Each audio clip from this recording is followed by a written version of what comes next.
নমস্কার বন্ধুরা, আজকে আপনাদের একটি গুরুত্বপূর্ণ খবর জানাবো। আয়কর বিভাগ নিয়ে অত্যন্ত একটি গুরুত্বপূর্ণ খবর জানা গিয়েছে। আয়কর বিভাগ কিন্তু আপনাকে নোটিশ পাঠাতে পারে। হ্যাঁ, আপনি যদি এই ধরনের লেনদেন করে থাকেন, এই কয়েকটি ধরনের লেনদেন করে থাকেন, সেক্ষেত্রে আয়কর বিভাগ থেকে আপনাকে নোটিশ পাঠানো হতে পারে।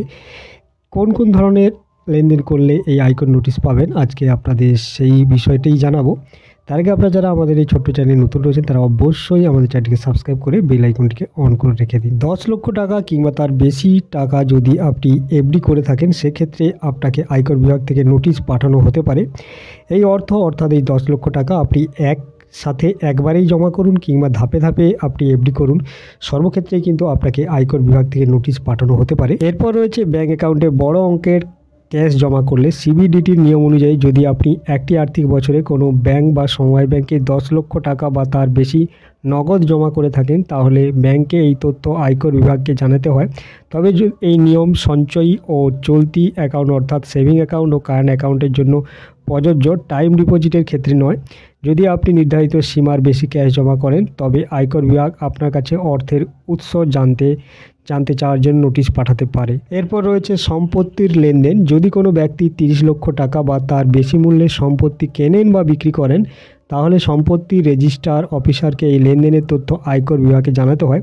এই পরিস্থিতিতে আয়কর বিভাগ আপনার কাছে জানতে চাইতে পারে যে এত বড় পরিমাণ অর্থ কোথা থেকে এসেছে বা কিভাবে লেনদেন সম্পন্ন হয়েছে।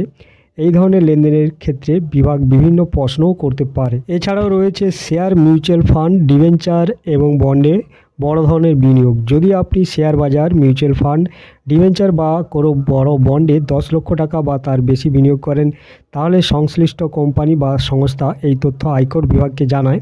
এর ফলে আয়কর বিভাগ আপনাকে নোটিশ পাঠাতে পারে এবং আপনার বিনিয়োগের অর্থের উৎস সম্পর্কে জানতে চাইতে পারে। এছাড়া রয়েছে ক্রেডিট কার্ড বিলের নগদ পরিশোধ। যদি আপনার ক্রেডিট কার্ড বিল 1 লক্ষ টাকার বেশি হয় এবং আপনি এটি নগদে পরিশোধ করেন, তাহলে আয়কর বিভাগ আপনাকে নোটিশ পাঠাতে পারে।